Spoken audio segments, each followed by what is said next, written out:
Hi, welcome to Danny After Dark.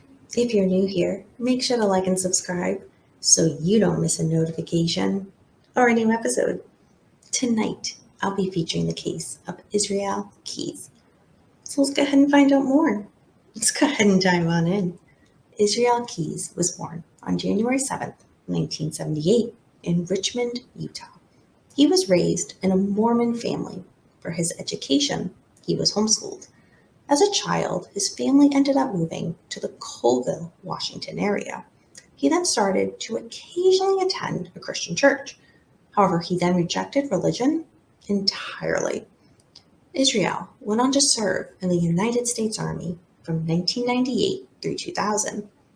Afterward, in 2007, he started a construction business in Alaska called Keyes Construction. In addition to his growing business, Israel lived in a really nice home along with his girlfriend, Kimberly Anderson, and his 10-year-old daughter. He appeared to be living the American dream. However, as we know, looks can be so deceiving. February 1st, 2012, in Anchorage, Alaska, Israel kidnapped an 18-year-old girl named Samantha. She was working her job as a barista when she was kidnapped, along with her debit card and other personal belongings. Israel then used Samantha's cell phone to send text messages, some to her boyfriend and some to her boss, the owner of the coffee shop where she worked. Both sets of messages had the following type of tone: that she was having a bad day, so she would be leaving town for the weekend. He then removed the battery from her cell phone to avoid being tracked. After these messages were sent, Israel then sexually assaulted Samantha and then murdered her the following day. After that, he left her body in a shed. Now, what happened next was even strange for my standards. He then left to go on a cruise out of New Orleans. When he returned home from his cruise, he then took a photograph of Samantha's body along with a 4-day-old newspaper of the Anchorage Daily News. He did this to give the false idea that Samantha was still alive.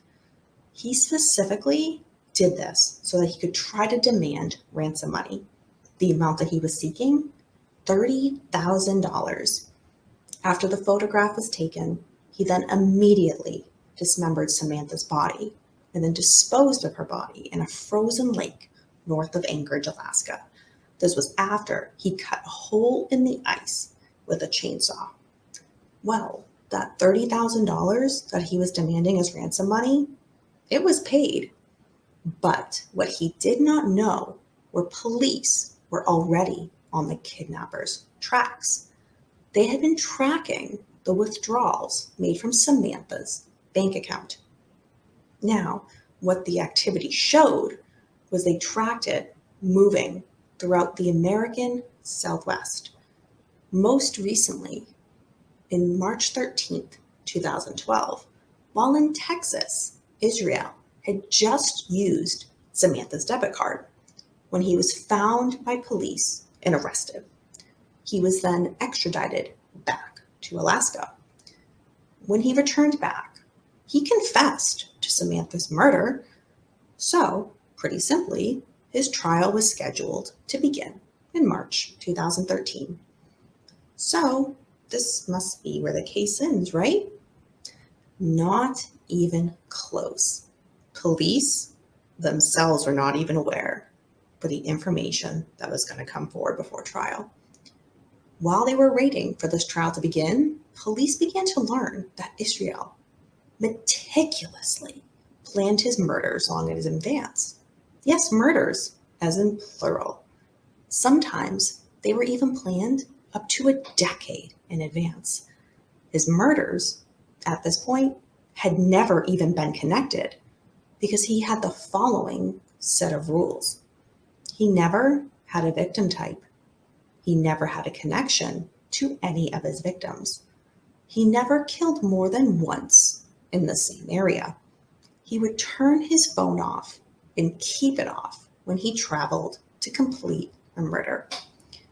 If he flew to commit a murder, for example, he would rent a car and then drive several hundred miles, if not up to 1,000 miles, to commit his murders.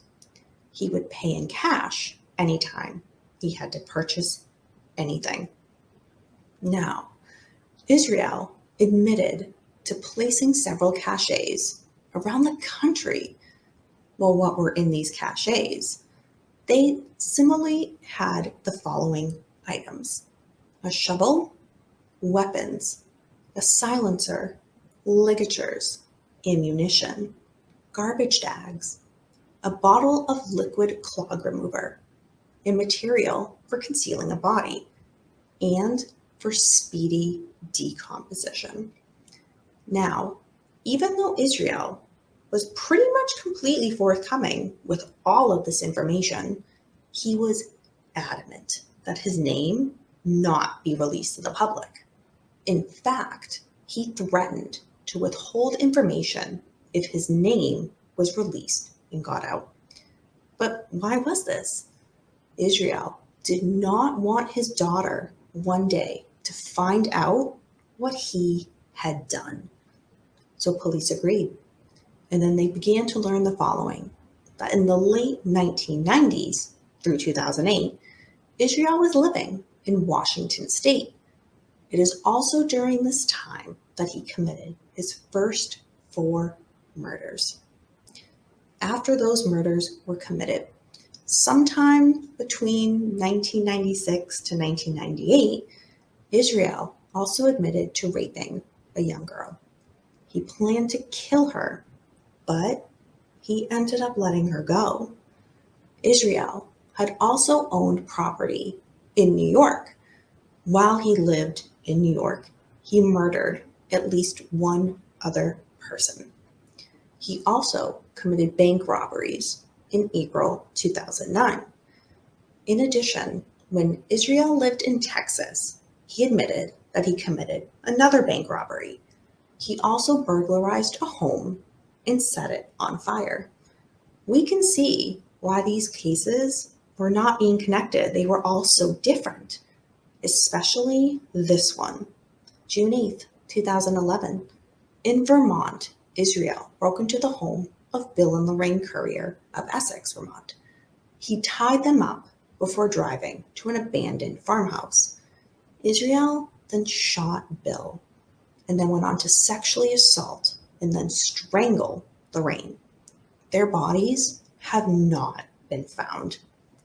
What's to be pointed out here is that 2 years before this murder, Isreal ended up using one of his murder kits, the caches, that he had left near their home.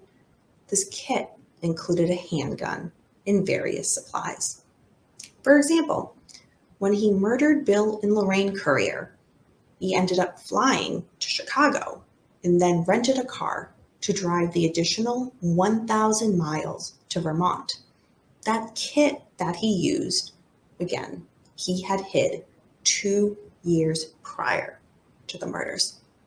December 2nd, 2012, while Isreal was being held in jail at the Anchorage Correctional Complex, he ended up committing suicide by cutting his wrists and choking himself with a bedsheet. He was 34 years old. Isreal had done this, and since committing suicide, the law, and he knew, stated that the charges against him all were dismissed. Investigators believe that Isreal Keyes killed 8 to 11 people. Quote, based on some of the things he told us and some of the conversations we had with him, we believe the number is less than 12, end quote. Another comment was made, quote, we don't know for sure. He's the only one who could have ultimately answered that, end quote. Throughout Isreal's months in jail, interviews were done, and Isreal was unapologetic and remorseless for the crimes that he had committed. Quote, Isreal Keyes didn't kidnap and kill people because he was crazy. He didn't kidnap and kill people because his deity told him to, or because he had a bad childhood.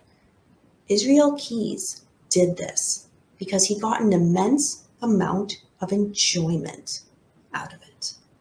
End quote. That is the case of Isreal Keyes. Thank you for sticking around for another episode of Danny After Dark. Do you have any questions or comments about this case?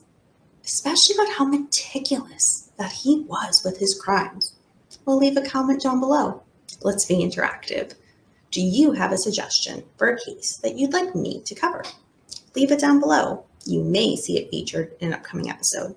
Until next time, remember, we don't live in darkness. Darkness lives in us.